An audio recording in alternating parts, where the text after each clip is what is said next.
Last is the fault logs and alerts. This is a very important one. If you're having any issues with your board, we would ask you to go to here.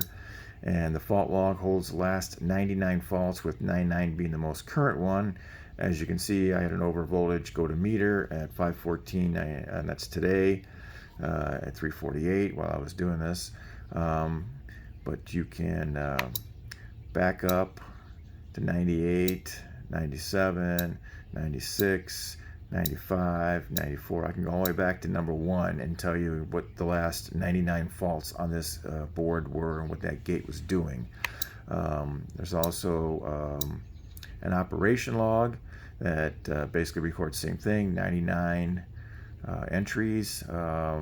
Basically that's telling me I hit an open limit, I hit the green open button, and if I hit this button right now, it should tell me I hit a yellow close button, I hit a stop button. It just records all of the entries going all the way back, and you can do the same thing. You can dial it back and find out what happened. Hit open limit, green open, close limit. You can go all the way back to 1. It comes in very handy when trying to troubleshoot it. So that's the fault log, operation log, and then this is your maintenance alert.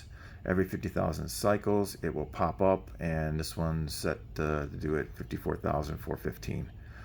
And that is your maintenance and fault log.